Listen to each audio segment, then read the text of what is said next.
مسجد میں مانگنے والے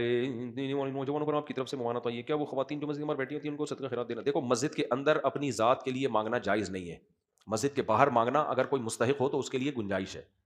مسجد کے باہر چاہے خاتون ہو چاہے آدمی ہو، لیکن مسجد کے اندر اپنی ذات کے لیے مانگنا جائز نہیں ہے، کیونکہ نبی نے فرمایا اپنی گمشدہ چیز کا اعلان بھی مسجد میں نہیں کر سکتے آپ، حالانکہ وہ تو آپ کی اپنی ہے، تو بشرطے کہ مسجد کے باہر گمی ہو، اگر مسجد میں ہی گمی ہو تو پھر کر سکتے ہیں۔ تو تو مسئلہ تو یہ ہے کہ جو مسجد سے باہر اگر مانگ رہا ہے تو اس کے لیے مانگنا جائز ہے بشرطے کہ وہ مستحق ہو۔ مستحق کون ہوتا ہے؟ جس کے پاس 2 وقت کی روٹی ہے اس کے لیے مانگنا جائز نہیں ہے۔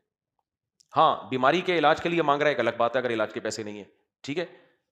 لیکن آج کل جو مانگنے والے لوگ ہوتے ہیں وہ پروفیشنل ہیں، دیکھو دبئی سے پوری دنیا سے پاکستانیوں کو ڈیپورٹ کیا جا رہا ہے کیونکہ مانگنے جاتے ہیں، جہاز میں جا رہے ہیں بزنس کلاس میں۔ تو آج کل کے جو فقیر مارکیٹ میں آ رہے ہیں نا، میں 2 لطیفے اکثر سناتا ہوں۔ ایک فقیر گیا،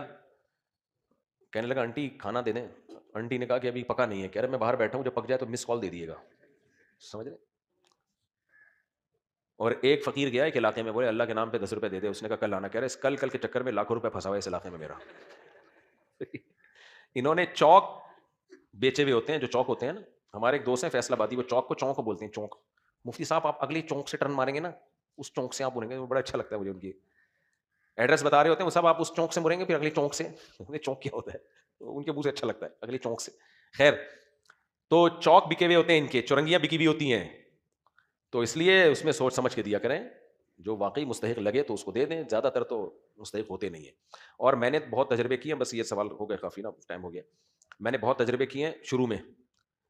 کوئی آتا تھا بھیک مانگنے کے لیے، میں اسے کہتا تھا تجھے جاب چاہیے نا، چل ایسا کر ہماری مسجد میں یہ صفائی کر دے، روزانہ آ کے میں تجھے اتنے پیسے دوں گا، مارکیٹ سے شارٹ۔ تو کیوں لوگوں کو اپاہج بنا رہے ہو؟ کوئی کام لو ان سے، بھائی یہ صفائی کر دو، گلی کی صفائی کر دو، اتنے پہ فری پھوکٹ میں لوگوں کو ہم نے سست اور کاہل تھوڑی بنانا۔ بھیک کی عادت ایک دفعہ لگ جائے نا، میرے شیخ حضرت مفتی رشید احمد صاحب ہمیں وصیت کرتے تھے بار بار، دیکھو اگر یہ ہاتھ زندگی میں ایک دفعہ ایسے ہو گیا، بس یہ پہلی غلطی آخری غلطی ہوگی۔ اور خاص طور پہ علماء کو کہتے تھے، علماء کو، کیونکہ علماء کے مالی حالات بیچاروں کے اکثر کمزور ہوتے ہیں، تو اس وقت ہم بھی ایسے ہی چل لیتے ہیں ہینڈ ٹو ماؤتھ، لیکن وہ فرماتے تھے اگر یہ ہاتھ ایک دفعہ ایسے ہو گیا، بھوک سے مر جاؤ خودکشی کا انشاءاللہ گناہ نہیں ملے گا، وہ کہتے تھے ہاتھ یوں نہیں کرنا، کسی کو اپنی حاجت نہ بتانا کہ میرے گھر میں یہ چل رہا ہے، میرے گھر میں یہ چل رہا ہے۔ تو میں تو نیک آدمی نہیں ہوں، مجھے پتا ہے میں کتنے پانی میں ہوں، لیکن اللہ نے مجھے اس چیز سے بچا کے رکھا۔ ایک میرے والد بہت خوددار آدمی تھے، باپ کا بھی اثر ہوتا ہے نا، میں نے اپنے والد صاحب کو دیکھا، کچھ بھی ہو جائے میرے والد صاحب نے کبھی کسی سے پیسے نہیں مانگے، کیسے بھی حالات آئے، قرضہ بھی نہیں لیا کبھی کسی سے، قرضہ کمیٹی بھی نہیں ڈالی، کہتے کمیٹی بھی یہ لالچ ہی ہے، پیسے دو پھر ادھار ہی ہے نا، یہ بھی ایک طرح کا، کہتے جو جیب میں ہے اس میں چلاؤ بس۔ تو میں نے اپنے ابا سے سیکھی یہ چیز، اور پھر اللہ نے ہمیں پیر و مرشد ایسے دے دیے، انہوں نے آ کے وہ کہتے ہیں نا آگ پہ پیٹرول چھڑک دینا، تو حضرت نے بتایا ایسے کر لیا نا ایک دفعہ، خاص طور پہ علماء کو کہتے تھے جتنے مرضی، میرے ساتھ بھی دنیا میں ایسے کوئی برے حالات آئے نہیں، لیکن یہی ہے کہ